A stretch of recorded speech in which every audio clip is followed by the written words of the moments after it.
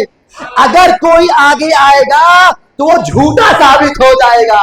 ایک صلوات پڑھے محمد و آل محمد پر۔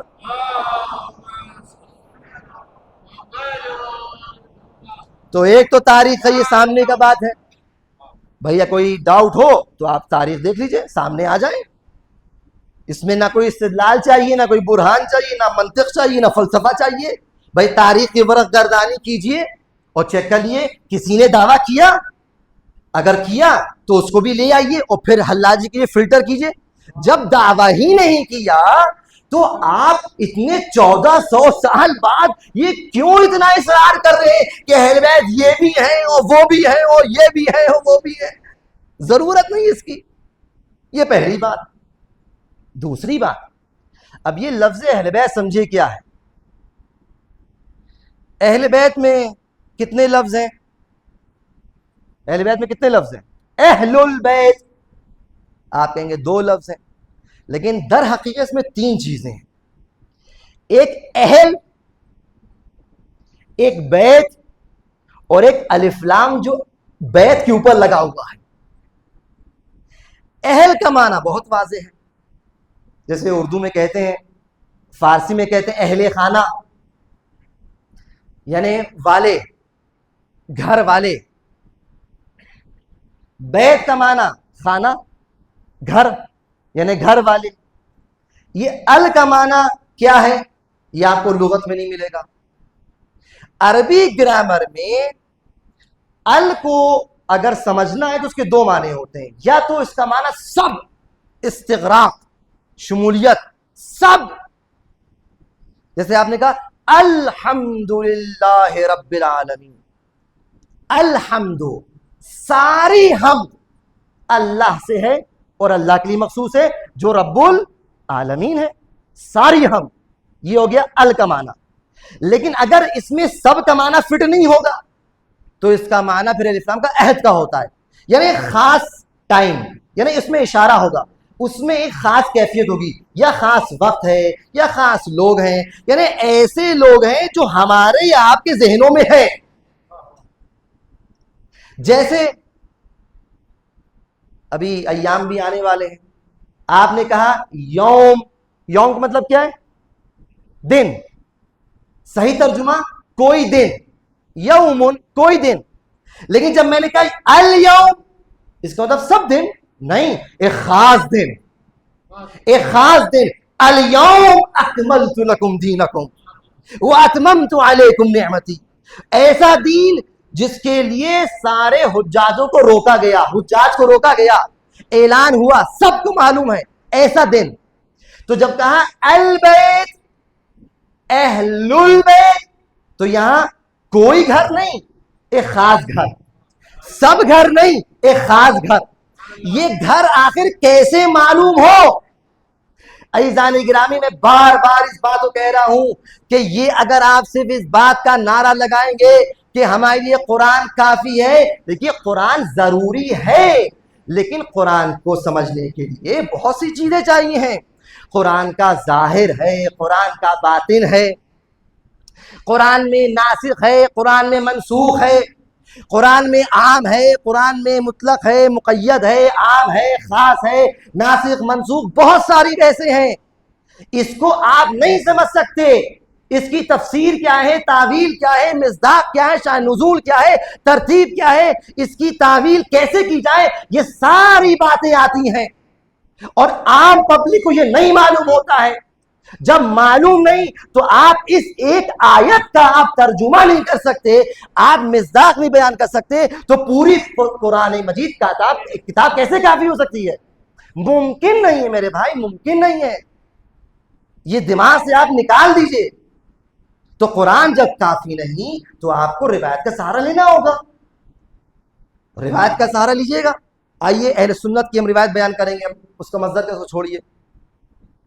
روایت ایک تو حدیث قصہ ہم اور آپ پڑھتے ہیں جس میں قصہ یمانی کی لفظ ہے، جو روایت میں نقل کروں اس میں کسائے خیبری کی لفظ ہے، خیبر کی ایک چادر، خیبر کی ایک قصہ، ذہن میں رکھیے گا، خیبر کی قصہ۔ تاریخ اس حدیث کو جب نقل کرتی ہے، روایات نقل کرتی ہیں، تو جو میں نے بہرحال دیکھا اس میں فریقین شیعہ سنی جتنی کتابیں ہیں سب نے اس حدیث کو صحیح بھی مانا ہے اور بعض نے متواتر مانا ہے، اور کہا ہے کہ رسول خدا نے جب یہ حدیث فرمائی تو اس حدیث کو فرماتے وقت رسول خدا ام سلمہ کے بیت میں گھر میں تھے، تو گھر ام سلمہ کا تھا، تو بیت ام سلمہ کا تھا، توجہ رکھیے گا، بیت ام سلمہ کا تھا۔ رسول نے چادر منگوائی اور چادر اور کسائے خیبری تھی، یعنی گویا اس بیت میں جو کہ بیتن تھا سب کا بیت شامل ہو رہا تھا۔ رسول نے جو ایک شارع ہیں انہی نے ایک چادر منگوا کر ایک اپنا خاص بیت بنوایا، ایک خیمہ بنایا، ایک ایسا غدیری خیمہ اور خیبری خیمہ کہ اس میں رسول اللہ نے چادر کو اوڑھا، اور اس مختصر سے بیت میں جو کہ اب خاص بیت ہے، عام بیت نہیں ہے، اس خاص بیت میں رسول نے جب چادر کو اوڑھا تو اس محمدی نور کی تجلی جب ہوئی ہے اور اس میں جاذبیت جب پیدا ہوئی ہے تو اس کے اجزاء اپنے آپ ملنا شروع ہوئے۔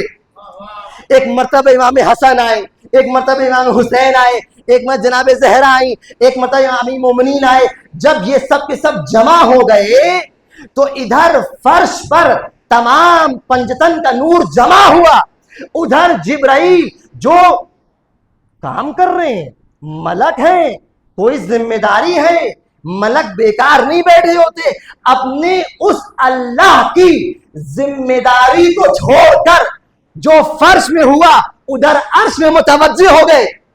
یا اللہ ومن تحت الکساء، یہ کساء کے نیچے کون ہے؟ اب اللہ نے جب معرفی کی ہے تو انداز ہی ہے، ہم فاطمۃ و ابوہا و بانوہا و بنوہا۔ ایک صلوات پڑھے محمد و آل محمد پر۔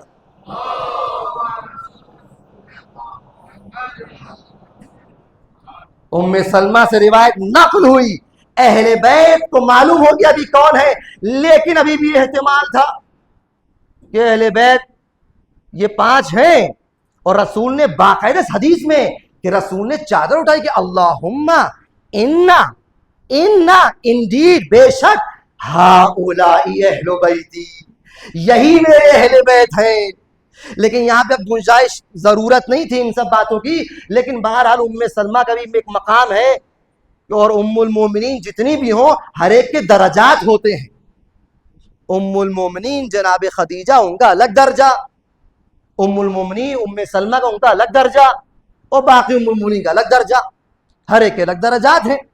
یہ جو ام سلمہ تھیں انہی نے ایک ایسا کام کیا کہ جس کے بعد یہ چیپٹر کلوز ہو گیا۔ آگے بڑھی، یا رسول اللہ آپ نے تو فرما دیا کہ انا ہؤلائی اہل بیتی، اولئک دور کے لیے، ہؤلاء نزدیک کے لیے، اے اللہ کے نبی آپ نے فرما دیا کہ ان ہؤلاء اہل بیتی، یہ جو ہے اہل بیت ہیں، یہی یہ جو لوگ ہیں یہی ہمارے اہل بیت ہیں۔ اے رسول خدا کیا امکان ہے کہ میں بھی آ جاؤں؟ کہا نہیں، تم نہیں آ سکتی۔ اب یہ حدیث کو سب نے لکھا، اس کا مطلب ام سلمہ نے اس بات کو بیان کر دیا کہ دیکھو میں ام المومنین ہوتے ہوئے اس بیت میں داخل نہیں ہو سکتی، لہذا اب کوئی اس بات کا متمنی نہ ہو، اور نہ ہی مسلمان یہ نادان امت کسی کو ٹیگ دینا چاہے کہ یہ بھی اہل بیت میں داخل ہو جائے۔ ایک صلوات پڑھے محمد و آل محمد پر۔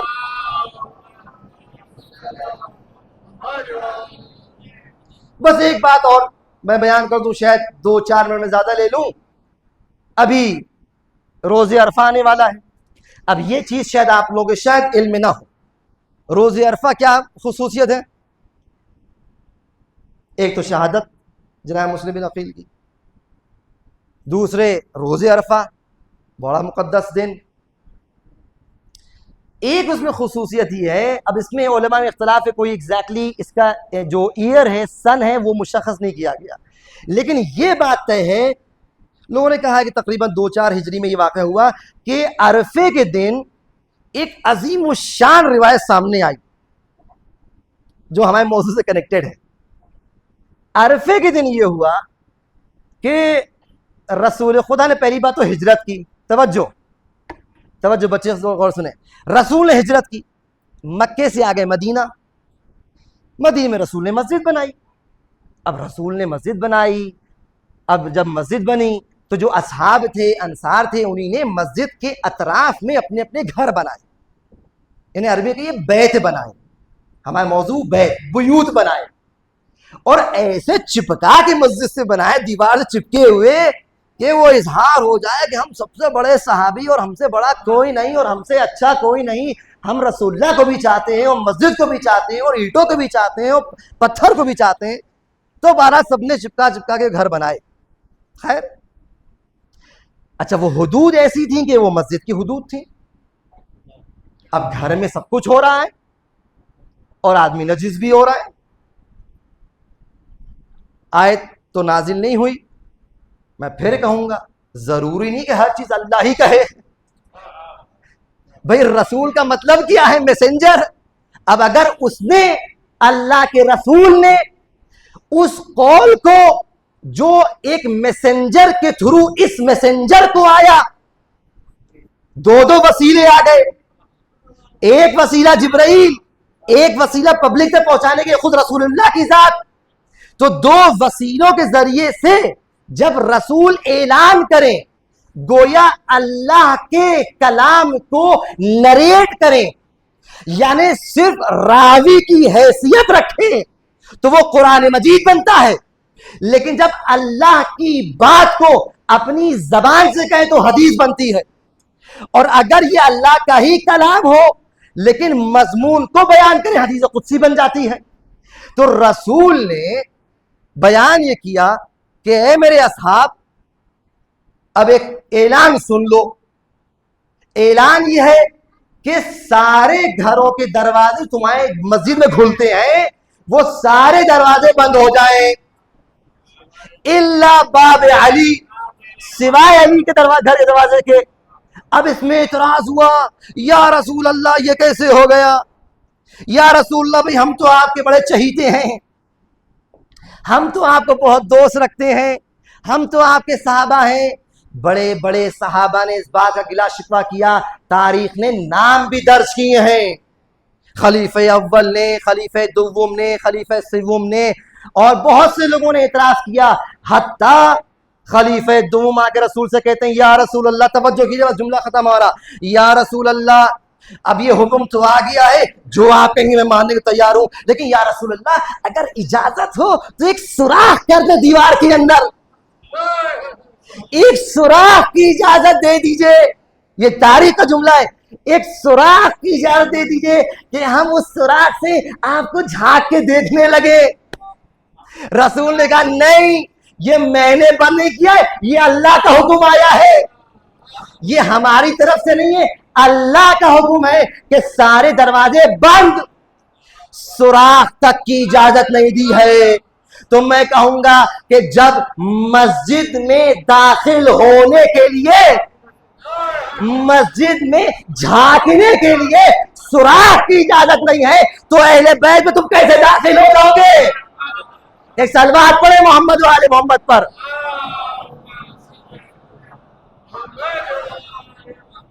بہرحال ہم نے کہا تھا چند منٹ ہم زیادہ لیں گے، لیکن یہ اہم پوائنٹ تھا، مرتبط تھا، دماغ میں آ گیا۔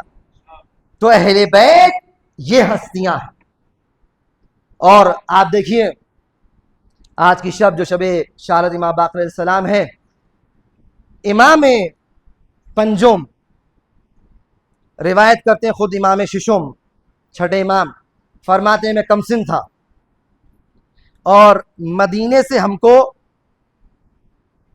ہشام بن عبد الملک نے زبردستی بلایا، اس کا بھی والا قصہ ہے، ہم کو بلایا کہاں؟ دمشق، شام، اور امام سے بہرحال توہین سے وہ پیش آیا، توہین کی, اہانت کی. امام کو 3 دن تک دربار میں حاضری کی اجازت نہیں تھی. امام کی شہادت کے بارے میں بہرحال متعدد روایات ہیں. روایت یہ ملتی ہے کہ امام پنجم کی جو زین تھی خود ان کی پرسنل زین گھوڑے کی نہیں تھی. ایک زین پہ زہر لگایا گیا اور زبردستی امام کو بٹھایا گیا.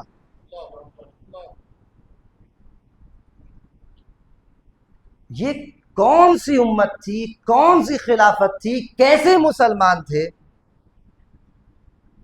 ذی الحجہ کا مہینہ میں نے عرض کیا تھا شہر الحرام ہے, اس میں جنگیں منع تھی, قتل و غارت منع تھی. آپ رسول کے نواسے کو مار رہے ہیں, قتل کرنا چاہ رہے ہیں. زین میں زہر لگایا گیا اور امام جب بیٹھے ہیں بالجبر تو آپ کے جسم پہ زہر پھیلا اور جسم میں ورم ہو گیا اور پھر مولا کی شہادت ہوئی. لیکن اس شہادت سے پہلے کا یہ واقعہ جو میں نقل کر رہا ہوں کہ بہت مختصر سے مسائل. امام کو 3 دن تک اجازت نہیں ملی کہ آپ ہشام کے دربار میں آتے. یہاں چھٹے امام فرماتے ہیں, بس جملہ ہے سن کے زحمت تمام سن لیجئے گا. امام صادق فرماتے ہیں کہ میرے بابا جب 3 دن ہو گئے تو ایک مرتبہ غصہ آیا. امام باقر اتنا با اخلاق امام کہ جس کی اخلاق کے دشمن گواہی دیتے تھے, امام کو غصہ آیا. میں نے جب روایت پڑھی تو ہماری سمجھ میں نہیں آیا کہ کیوں غصہ آیا, لیکن ایک دم سے یہ بات ذہن میں آئی کہ شاید یہ وجہ ہوئی ہو کہ امام کو کہاں بلایا گیا تھا, امام کو دمشق شام بلایا گیا تھا. امام 3 دن تک تو ٹھہرے لیکن اللہ شاید امام کو وہ منظر یاد آ گیا ہو. ارے کون سا منظر, جب امام باقر 3 سال کے تھے, کربلا کے واقعات کے چشمدید گواہ تھے. ارے امام کو ہو سکتا ہے وہ بازار شام یاد آ گیا ہو کہ جہاں پر کس طرح اہل حرم کو باہر در کے وہ کوفہ کے باہر, اس کے بعد شام کے باہر ٹھہرایا گیا تھا اور آسمان کے نیچے 3 دن تک دھوپ میں اہل حرم تپتی دھوپ میں برقرار رہے اور قیام رہا. اجرکم علی اللہ. امام سجاد علیہ السلام کا وہ دور بھی امام باقر کو یاد آیا ہوگا کہ کس طرح ظالم ہر چھوٹی سی بات پر میرے بابا کی پشت پر تازیانے مارتے تھے. وہ دور بھی یاد آیا ہوگا کہ میں جب 3 سال کا تھا تو میری پھوپھی جناب سکینہ جو رشتے میں پھوپھی ہوتی ہیں, ارے ان کے کس طرح تماچے مارے گئے ہوں گے. یہ تمام دور امام سجاد کو یاد آئے ہوں گے. امام علیہ السلام کا انتقال ہوا لیکن انتقال سے پہلے, شہادت سے پہلے امام باقر نے ایک وصیت کی کہ اے جعفر, اے صادق آل محمد, دیکھو تم 800 درہم وقف کر دینا کہ منی میں 10 سال تک میرا ماتم ہونا چاہیے.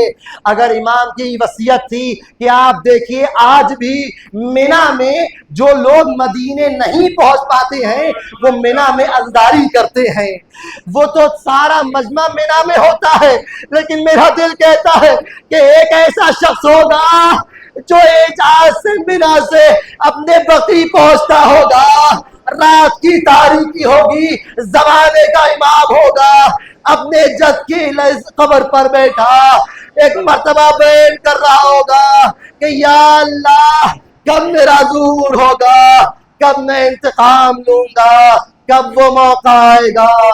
الا لعنت اللہ علی القوم الظالمین وسيعلم الذين ظلموا أي منقلب ينقلبون. ماتم حسین.